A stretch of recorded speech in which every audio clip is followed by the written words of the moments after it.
ओम शांति। आज के अव्यक्त महावाक्य हैं 21 मार्च 1985 के। मुरली का टाइटल है स्वदर्शन चक्र से विजय चक्र की प्राप्ति। सर्वशक्तिवान ज्ञान सागर शिव बाबा अपने स्वदर्शन चक्रधारी बच्चों प्रति बोले, आज बाप दादा रूहानी सेनापति के रूप में अपनी रूहानी सेना को देख रहे हैं। इस रूहानी सेना में कौन से महावीर हैं, कौन से शक्तिशाली शस्त्र धारण किए हुए हैं। जैसे जिस्मानी शस्त्रधारी दिन प्रतिदिन अति सूक्ष्म और तीव्र गति के शक्ति संपन्न साधन बनाते जाते हैं, ऐसे रूहानी सेना अति सूक्ष्म शक्तिशाली शस्त्रधारी बनी है। जैसे विनाशकारी आत्माओं ने एक स्थान पर बैठे हुए कितने माइल दूर विनाशकारी रेजेस द्वारा विनाश कराने के लिए साधन बना लिए हैं। वहाँ जाने की भी आवश्यकता नहीं, दूर बैठे निशाना लगा सकते हैं। ऐसे रूहानी सेना स्थापनाकारी सेना है। वह विनाशकारी, आप स्थापनाकारी हो। वह विनाश के प्लान सोचते, आप नई रचना के विश्व परिवर्तन के प्लान सोचते। स्थापनाकारी सेना ऐसे तीव्र गति के रूहानी साधन धारण कर लिए हैं। एक स्थान पर बैठे जहाँ चाहो वहाँ रूहानी याद की रेजेस अर्थात किरणों द्वारा किसी भी आत्मा को टच कर सकते हो। परिवर्तन शक्ति इतनी तीव्र गति की सेवा करने लिए तैयार है। नॉलेज अर्थात शक्ति सभी को प्राप्त हो रही है ना। नॉलेज की शक्ति द्वारा ऐसे शक्तिशाली शस्त्रधारी बने हो, महावीर बने हो व वीर बने हो। विजय का चक्र प्राप्त कर लिया है। जिस्मानी सेना को अनेक प्रकार के चक्र इनाम में मिलते हैं। आप सभी को सफलता का इनाम विजय चक्र मिला है। विजय प्राप्त हुई पड़ी है। ऐसे निश्चय बुद्धि महावीर आत्माएं विजय चक्र के अधिकारी हैं। बाप दादा देख रहे थे कि किसको विजय चक्र प्राप्त है।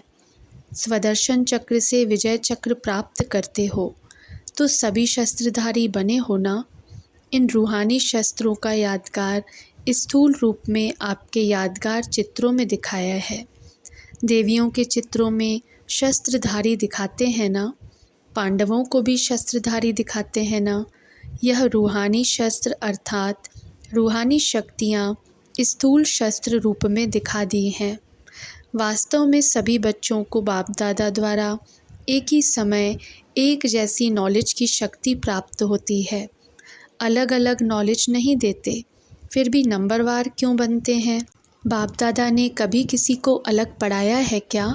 इकट्ठा ही पढ़ाई पढ़ाते हैं ना, कि किसी ग्रुप को कोई पढ़ाई पढ़ाते, किसको कोई। यहाँ 6 मास का गॉडली स्टूडेंट हो या 50 वर्ष का हो, एक ही क्लास में बैठते हैं, अलग अलग बैठते हैं क्या? बाप दादा एक ही समय एक पढ़ाई और सभी को इकट्ठा ही पढ़ाता है। अगर कोई पीछे भी आए हैं तो जो पहले पढ़ाई चल चुकी है वही पढ़ाई आप सब अभी भी पढ़ाते रहते हो। जो रिवाइज कोर्स चल रहा है वही आप भी पढ़ रहे हो कि पुरानों का कोर्स अलग है, आपका अलग है। एक ही कोर्स है ना। 40 वर्ष वालों के लिए अलग मुरली और 6 मास वालों के लिए अलग मुरली तो नहीं है ना। एक ही मुरली है ना। पढ़ाई एक, पढ़ाने वाला एक, फिर नंबरवार क्यों होते? वह सभी नंबर 1 है। नंबर क्यों बनते? क्योंकि पढ़ाई भले सब पढ़ते हैं, लेकिन पढ़ाई की अर्थात ज्ञान की एक एक बात को शस्त्र व शक्ति के रूप में धारण करना और ज्ञान की बात को पॉइंट के रूप में धारण करना, इसमें अंतर हो जाता है। कोई सुनकर सिर्फ पॉइंट्स के रूप में बुद्धि में धारण करते हैं और उन धारण की हुई पॉइंट्स का वर्णन भी बहुत अच्छा करते हैं।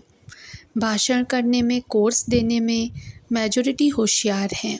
बाप दादा भी बच्चों के भाषण व कोर्स कराना देख खुश होते हैं। कई बच्चे तो बाप दादा से भी अच्छा भाषण करते हैं, पॉइंट्स भी बहुत अच्छी वर्णन करते हैं। लेकिन अंतर यह है, ज्ञान को पॉइंट्स के रूप में धारण करना और ज्ञान की एक एक बात को शक्ति के रूप में धारण करना, इसमें अंतर पड़ जाता है। जैसे ड्रामा की पॉइंट्स उठाओ, यह बहुत बड़ा विजय प्राप्त करने का शक्तिशाली शस्त्र है। जिसको ड्रामा के ज्ञान की शक्ति प्रैक्टिकल जीवन में धारण है, वह कभी भी हलचल में नहीं आ सकता। सदा एक रस, अचल अडोल बनने और बनाने की विशेष शक्ति, यह ड्रामा की पॉइंट है। शक्ति के रूप में धारण करने वाला कभी हार नहीं खा सकता। लेकिन जो सिर्फ पॉइंट के रूप में धारण करते हैं, वह क्या करते हैं? ड्रामा की पॉइंट वर्णन भी करेंगे, हलचल में भी आ रहे हैं और ड्रामा की पॉइंट भी बोल रहे हैं। कभी कभी आँखों से आंसू भी बहाते जाते हैं, पता नहीं क्या हो गया, पता नहीं क्या है, और ड्रामा की पॉइंट भी बोलते जाते हैं। हाँ, विजयी तो बनना ही है, हूँ तो विजयी रत्न। ड्रामा याद है, लेकिन पता नहीं क्या हो गया। तो इसको क्या कहेंगे? शक्ति के रूप में, शस्त्र के रूप से धारण किया, वह सिर्फ पॉइंट की रीति से धारण किया। ऐसे ही आत्मा के प्रति भी कहेंगे, हूँ तो शक्तिशाली आत्मा, सर्वशक्तिवान की बच्ची हूँ, लेकिन यह बात बहुत बड़ी है। ऐसी बात कब हमने सोची नहीं थी। कहाँ मास्टर सर्वशक्तिवान आत्मा और कहाँ यह बोल। अच्छे लगते हैं तो इसको क्या कहेंगे? तो एक आत्मा का पाठ, परम आत्मा का पाठ, ड्रामा का पाठ, 84 जन्मों का पाठ। कितने पाठ हैं? सभी को शक्ति अर्थात शस्त्र के रूप में धारण करना, अर्थात विजयी बनना है। सिर्फ पॉइंट की रीति से धारण करना तो कभी पॉइंट काम करती भी है, कभी नहीं करती। फिर भी पॉइंट के रूप में भी धारण करने वाले सेवा में बिज़ी होने कारण और पॉइंट्स का बार बार वर्णन करने के कारण माया से सेफ रहते हैं। लेकिन जब कोई परिस्थिति व माया का रॉयल रूप सामने आता है तो सदा विजयी नहीं बन सकते हैं।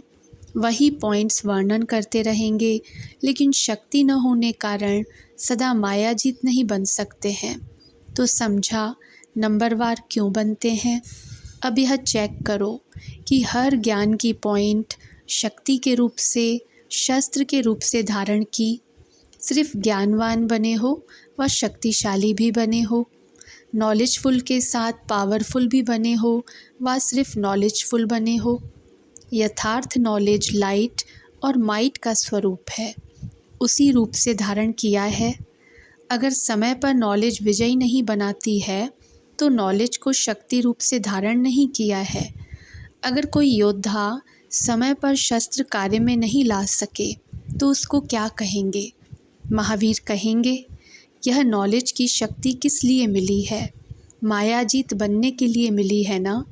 कि समय बीत जाने के बाद पॉइंट याद करेंगे, करना तो यह था, सोचा तो यह था। तो यह चेक करो, अभी फोर्स का कोर्स कहाँ तक किया है? कोर्स कराने के लिए सब तैयार होना। ऐसा कोई है जो कोर्स नहीं करा सकता? सभी करा सकते हैं और बहुत प्यार से, अच्छे रूप से कोर्स कराते हो। बाप दादा देखते हैं कि बहुत प्यार से, अथक बन करके, लगन से करते और कराते हो। बहुत अच्छे प्रोग्राम्स करते हो, तन मन धन लगाते हो, तब तो इतनी वृद्धि हुई है। यह तो बहुत अच्छा करते हो, लेकिन अभी समय प्रमाण यह तो पास कर लिया, बचपन पूरा हुआ ना। अब युवा अवस्था में हो व वानप्रस्थ में हो, कहाँ तक पहुँचे हो? इस ग्रुप में मेजॉरिटी नए नए हैं, लेकिन विदेश सेवा के भी 11-12 वर्ष पूरे हुए ना। तो अभी बचपन नहीं, अभी युवा तक पहुँच गए हो। अब फोर्स का कोर्स करो और कराओ। ऐसे भी यूथ की शक्ति बहुत होती है। यूथ आयु बहुत शक्तिशाली होती है, जो चाहे वह कर सकते हैं। इसलिए देखो आजकल की गवर्नमेंट भी यूथ से घबराती है, क्योंकि यूथ ग्रुप में लौकिक रूप से बुद्धि की भी शक्ति है तो शरीर की भी शक्ति है। और यहाँ तोड़ फोड़ करने वाले नहीं हैं, बनाने वाले हैं, वह जोश वाले हैं।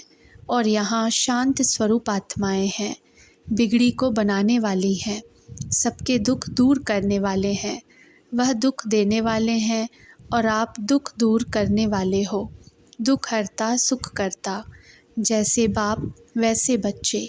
सदा हर संकल्प हर आत्मा के प्रति व स्व के प्रति सुखदायी संकल्प है, क्योंकि दुख की दुनिया से निकल गए, अभी दुख की दुनिया में नहीं हो। दुखधाम से संगम युग में पहुंच गए हो, पुरुषोत्तम युग में बैठे हो। वह कलयुगी यूथ हैं, आप संगम युगी यूथ हो। इसलिए अभी यह सदा अपने में नॉलेज को शक्ति के रूप में धारण करो भी और कराओ भी। जितना स्वयं फोर्स का कोर्स किया हुआ होगा, उतना दूसरों को यह फोर्स का कोर्स कराएंगे। नहीं तो सिर्फ पॉइंट का कोर्स कराते हैं। अब कोर्स को फिर से रिवाइज करना, एक एक पॉइंट में क्या क्या शक्ति है, कितनी शक्ति है, किस समय कौन सी शक्ति को किस रूप से यूज़ कर सकते हैं, यह ट्रेनिंग स्वयं को स्वयं भी दे सकते हो। तो यह चेक करो, आत्मा के पॉइंट रूपी शक्तिशाली शस्त्र सारे दिन में प्रैक्टिकल कार्य में लाया। अपनी ट्रेनिंग आपे ही कर सकते हो, क्योंकि नॉलेजफुल तो हैं ही।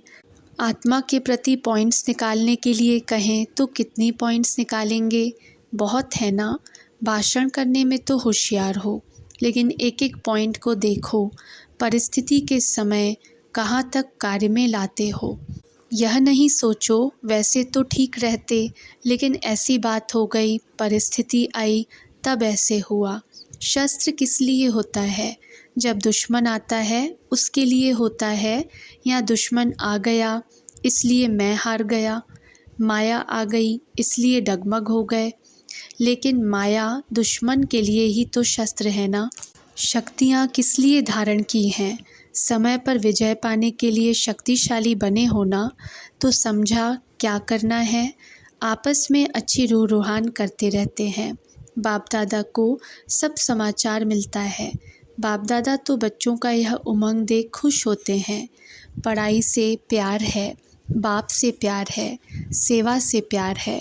लेकिन कभी कभी जो नाजुक बन जाते हैं, शस्त्र छूट जाते हैं, उस समय इन्हों की फिल्म निकाल फिर इन्हों को ही दिखानी चाहिए। होता थोड़े टाइम के लिए ही है, ज़्यादा नहीं होता, लेकिन फिर भी लगातार अर्थात सदा निर्विघ्न रहना और विघ्न निर्विघ्न चलता रहे, फ़र्क तो है ना।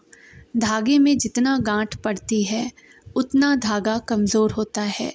जुड़ तो जाता है, लेकिन जुड़ी हुई चीज़ और साबुत चीज़ में फ़र्क तो होता है ना। जोड़ वाली चीज़ अच्छी लगेगी। तो यह विघ्न आया, फिर निर्विघ्न बने, फिर विघ्न आए, टूटा जोड़ा तो जोड़ तो हुआ ना। इसलिए भी इसका प्रभाव अवस्था पर पड़ता है। कोई बहुत अच्छे तीव्र पुरुषार्थी भी हैं, नॉलेजफुल सर्विसेबल भी हैं, बाप दादा परिवार की नज़रों में भी हैं, लेकिन जोड़ तोड़ होने वाली आत्मा सदा शक्तिशाली नहीं रहेगी। छोटी छोटी बात पर उसको मेहनत करनी पड़ेगी। कभी सदा हल्के हर्षित खुशी में नाचने वाले होंगे, लेकिन ऐसे सदा नज़र नहीं आएंगे। होंगे महारथी की लिस्ट में, लेकिन ऐसे संस्कार वाले कमज़ोर ज़रूर रहते हैं। इसका कारण क्या होता है? यह तोड़ने जोड़ने के संस्कार उनको अंदर से कमज़ोर कर देते हैं। बाहर से कोई बात नहीं होगी, बहुत अच्छे दिखाई देंगे। इसलिए यह संस्कार कभी नहीं बनाना। यह नहीं सोचना माया आ गई, चल तो रहे हैं, लेकिन ऐसे चलना, कभी तोड़ना कभी जुड़ना, यह क्या हुआ। सदा जुटा रहे, सदा निर्विघ्न रहे, सदा हर्षित, सदा छत्र छाया में रहे, वह और यह जीवन में अंतर है ना। इसलिए बाप दादा कहते हैं, कोई कोई का जीवन पत्री का कागज़ बिल्कुल ही साफ़ है, कोई कोई का बीच में दाग है। भले दाग मिटाते हैं, लेकिन वह भी दिखाई तो देते हैं ना। दाग हो ही नहीं, साफ़ कागज़ और दाग मिटाया हुआ कागज़ अच्छा क्या लगेगा। साफ़ कागज़ रखने का आधार बहुत सहज है। घबरा नहीं जाना कि यह तो बड़ा मुश्किल है, नहीं, बहुत सहज है, क्योंकि समय समीप आ रहा है। समय को भी विशेष वरदान मिले हुए हैं। जितना जो पीछे आता है उसको समय प्रमाण एक्स्ट्रा लिफ्ट की गिफ्ट भी मिलती है। और अब तो अव्यक्त रूप का पाठ है ही वरदानी पाठ, तो समय की भी आपको मदद है। अव्यक्ति पाठ की अव्यक्त सहयोग की भी मदद है। फास्ट गति का समय है, इसकी भी मदद है। पहले इन्वेंशन निकलने में समय लगा, अभी बना बनाया है, आप बने बनाए पर पहुँचे हो। यह भी वरदान कम नहीं है। जो पहले आए उन्होंने माखन निकाला, आप लोग माखन खाने पर पहुँच गए। तो वरदानी होना सिर्फ थोड़ा सा अटेंशन रखो, बाकी कोई बड़ी बात नहीं है। सभी प्रकार की मदद आपके साथ है। अभी आप लोगों को महारथी निमित्त आत्माओं की जितनी पालना मिलती है उतनी पहले वालों को नहीं मिली। एक एक से कितनी मेहनत करते टाइम देते हैं। पहले जनरल पालना मिली, लेकिन आप तो सिकिलदे बन पल रहे हो। पालना का रिटर्न भी देने वाले होना मुश्किल नहीं है। सिर्फ एक एक बात को शक्ति के रूप से यूज़ करने का अटेंशन रखो। समझा? अच्छा, सदा महावीर बन विजय चक्रधारी आत्माएं, सदा ज्ञान की शक्ति को समय प्रमाण कार्य में लाने वाली, सदा अटल अचल अखंड स्थिति धारण करने वाली, सदा स्वयं को मास्टर सर्वशक्तिवान अनुभव करने वाली, ऐसी श्रेष्ठ सदा मायाजीत विजयी बच्चों को बाप दादा का याद प्यार और नमस्ते। दादियों से अनन्य रत्नों के हर कदम में स्वयं को तो पद्मों की कमाई है, लेकिन औरों को भी पद्मों की कमाई है। अनन्य रत्न सदा ही हर कदम में आगे बढ़ते ही रहते हैं। अनादि चाबी मिली हुई है, ऑटोमेटिक चाबी है। निमित्त बनना अर्थात ऑटोमेटिक चाबी लगाना। अनन्य रत्नों को आदि चाबी से आगे बढ़ना ही है। आप सबके हर संकल्प में सेवा भरी हुई है। एक निमित्त बनता है अनेक आत्माओं को उमंग उत्साह में लाने के। मेहनत नहीं करनी पड़ती, लेकिन निमित्त को देखने से ही वह लहर फैल जाती है। जैसे एक दो को देखकर रंग लग जाता है ना, तो यह ऑटोमेटिक उमंग उत्साह की लहर औरों के भी उमंग उत्साह को बढ़ाती है। वैसे भी कोई अच्छी डांस करता है तो देखने वालों के पांव नाचने लग जाते हैं, लहर फैल जाती है, तो न चाहते भी हाथ पांव चलने लगते हैं। अच्छा, मधुबन की सब कारोबार ठीक है। मधुबन निवासियों से मधुबन सजा हुआ है। बाप दादा तो निमित्त बच्चों को देख सदा निश्चिंत हैं, क्योंकि बच्चे कितने होशियार हैं। बच्चे भी कम नहीं हैं। बाप का बच्चों से पूरा फेथ है, तो बच्चे बाप से भी आगे हैं। निमित्त बने हुए सदा ही बाप को भी निश्चिंत करने वाले हैं। ऐसे चिंता तो है भी नहीं, फिर भी बाप को खुशखबरी सुनाने वाले हैं। ऐसे बच्चे कहाँ भी नहीं होंगे जो एक एक बच्चा एक दो से आगे हो, हर एक बच्चा विशेष हो। कोई के इतने बच्चे ऐसे नहीं हो सकते। कोई लड़ने वाला होगा, कोई पढ़ने वाला होगा। यहाँ तो हर एक विशेष मणियाँ हो, हर एक की विशेषता है। पार्टियों से कुमारियों के साथ। कुमारियाँ सदा ही पवित्र मानी जाती हैं। कुमारियों के पवित्रता की महिमा 100 ब्राह्मणों से भी ज़्यादा है। ऐसी श्रेष्ठ कुमारियाँ होना। देखो, आज लास्ट जन्म में भी कुमारियों की पूजा होती रहती है। कुमारियों की पूजा देखी है। भारत में बहुत पूजा करते हैं कुमारी की। जब तक कुमारी है तब तक उसके पाँव पड़ते हैं, और जब कुमारी शादी करती है तो उसी दिन उनके पाँव पड़ने लगती है। कितनों के पाँव पड़ना पड़ता है, नहीं तो कुमारी को कभी पाँव पड़ने नहीं देते। तो ऐसी पवित्र कुमारी होना। एक बार जो राखी बांधता है वह बदल नहीं सकता। अगर कोई बदल जाए तो बाप दादा उसको क्या कहेंगे? उसको कहते हैं कायर, कमज़ोर। तो आप सब ऐसे तो नहीं होना। बाप दादा को बच्चों में पूरा निश्चय है सच्ची फ्रेंड होना। बाप ऐसा फ्रेंड मिला है जो कोई भी बात करो लेकिन दिलाराम तक ही रहेगी। सदा स्नेह में समाई हुई होना। सारे विश्व में आकर्षण करने वाला बाप ही अनुभव होता है ना, और कोई तो नहीं दिखाई पड़ता है। कोई ऐसी चीज़ अट्रैक्ट तो नहीं करती है। कोई टीवी तो नहीं देखती हो, फिल्म तो नहीं देखती। अगर वह फिल्म देखी तो यह फिल्म ख़त्म। अच्छा, कुमारी जीवन में श्रेष्ठ जीवन बनाना यह बहुत बड़ा भाग्य है। यह गृहस्थी जीवन के झंझट बाहर से दिखाई नहीं देते हैं, लेकिन अंदर बहुत बंधन है। बाहर से ऐसे दिखाई देते हैं जैसे यह बहुत खुश रहते हैं, लेकिन अंदर बहुत बंधन है। इसलिए कुमारियाँ ऐसे बंधनों से बच गईं। इसलिए खुशी में खूब नाचो। बाप दादा को बहुत खुशी होती है कि यह कुमारियाँ इस कुमारी जीवन में बच गईं। अच्छा, माताओं से अपनी महिमा को जानती हैं। अगर माताएं नहीं होती तो बाप गौपाल नहीं कहलाता। माताओं के कारण ही गौपाल नाम पड़ा है। तो गौपाल की प्यारी हो, सदा मुरली पर नाचने वाली हो। मुरली से बहुत प्यार है ना। मुरली के बिना रह नहीं सकती। जिसका मुरली से प्यार है उसका मुरलीधर से भी प्यार है। जिसका मुरलीधर से प्यार है उसका सेवा से भी प्यार है। जो मुरली में मस्त रहते उन्हें पुरानी दुनिया सहज ही भूल जाती है। जब सारी दुनिया सो रही है तब आप बच्चे मस्ती में मना रहे हो। अच्छा, माताओं में पढ़ाई का शौक़ अच्छा है। पढ़ाई के प्यार का सर्टिफिकेट है। अच्छा, ओम शांति।